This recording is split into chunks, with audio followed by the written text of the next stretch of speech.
All right.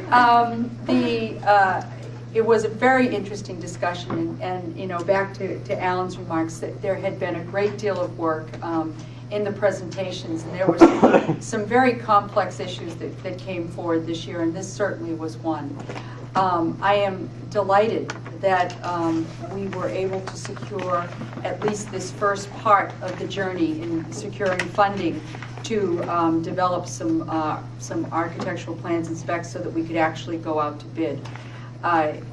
This money will enable us to continue developing plans, continue talking to the community.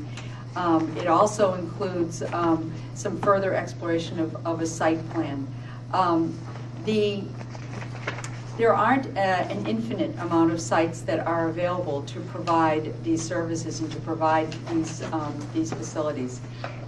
As was stated several times by Neil Johnson, the fire station has to be within a half mile of where it stands now, because response time is something that we've worked very hard in keeping to a safe level, and we do not want to compromise. We can't compromise it. The police station is in dire need. It is, I think if anybody watched that presentation and didn't feel a twinge of shame for the condition that these gentlemen and women work in, and that this is what we are providing as what is a modern public safety building, then I didn't speak to them. It's the need has been established.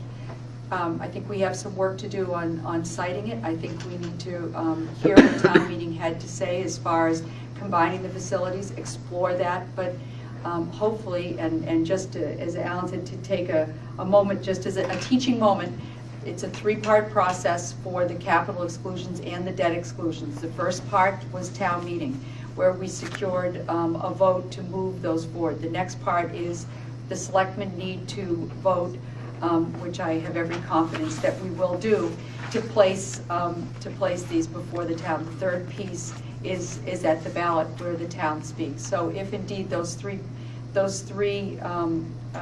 parts of the process are positive, then we will have the funds necessary to develop a plan that we can bring to town meeting next year and hopefully have the community support that we need to go forward. Silver? Regarding the town public safety buildings, most of you know, having read my letters to both Patriot Ledger and my feelings regarding public safety. I think it is vital. I think it is very important. I do not think this is the time for this massive expenditure. I said very clearly to the Patriot Ledger, I am not saying I will never support a new public safety building. What I am saying is I do not support a public safety building right now to the tune of $16.7 million. And I think, to be frank, we all know it's not going to be $16.7 million. It's going to be a lot more than that.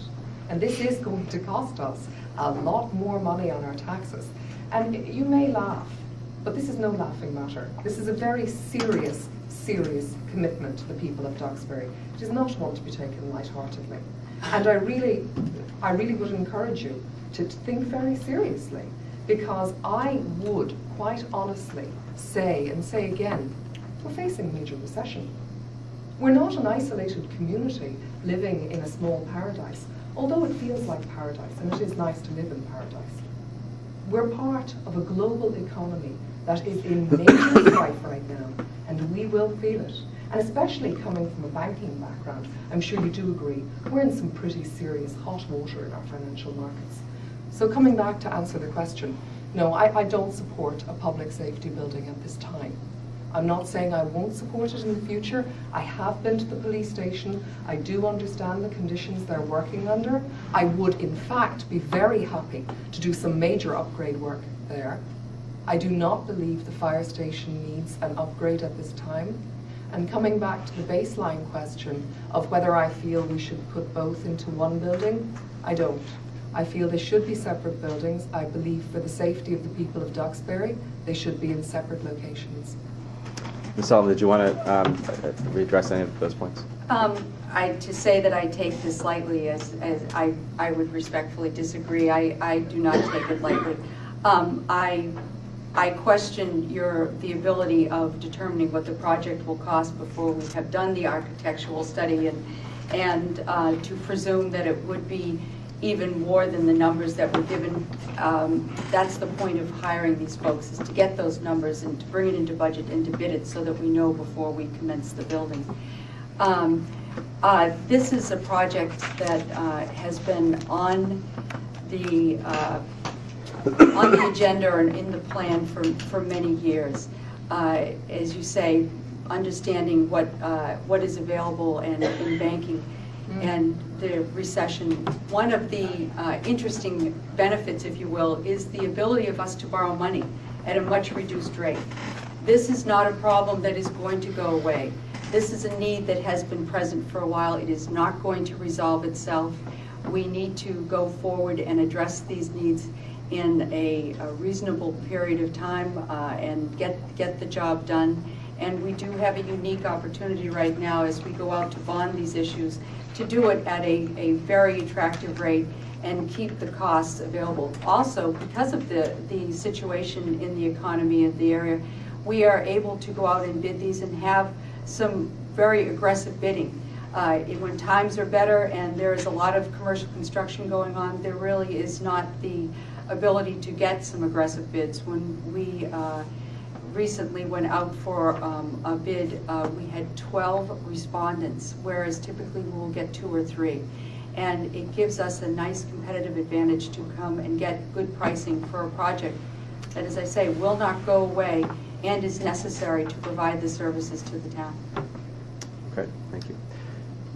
You all set? I would like to just very respond. briefly. Yeah, very briefly. The reason I thought you were taking it lightheartedly is because I could hear you slightly snickering, so I was wondering whether you were just laughing because you found it amusing, or whether you were taking the project in a lighthearted fashion, so I apologise if I misunderstood you. Coming back to expenditures, because a bank offers you a loan at a really good rate, that doesn't mean you run out and borrow the money. That's not the way you can weigh up a project, or whether you think because things look like they're really good right now and the bank is saying to you, I'll give you the money at 0.5%. That's not the time to run out and make a call like that when the rest of the world is facing recession. I'm simply saying we need to look at ourselves in a global economy, not as an isolated small town. And I guess, you know, the counterpoint to that is all politics are local. And when we have needs that are local needs that have been studied for many years, and we understand that these facilities and these needs are not going to go away, whether it be public safety or whether it is the schools or whether it is take caring of our roads or our infrastructure, we need to be available to do those things, and we need to make some difficult decisions to go forward on projects that are necessary when they're needed. Well, as Okay, I said, I'm going to have to interrupt. I just have one last thing. Well, I'll give you a chance to do a wrap up at the end. How about that? We're going to do one more question, then we'll give you a chance to do a closing statement.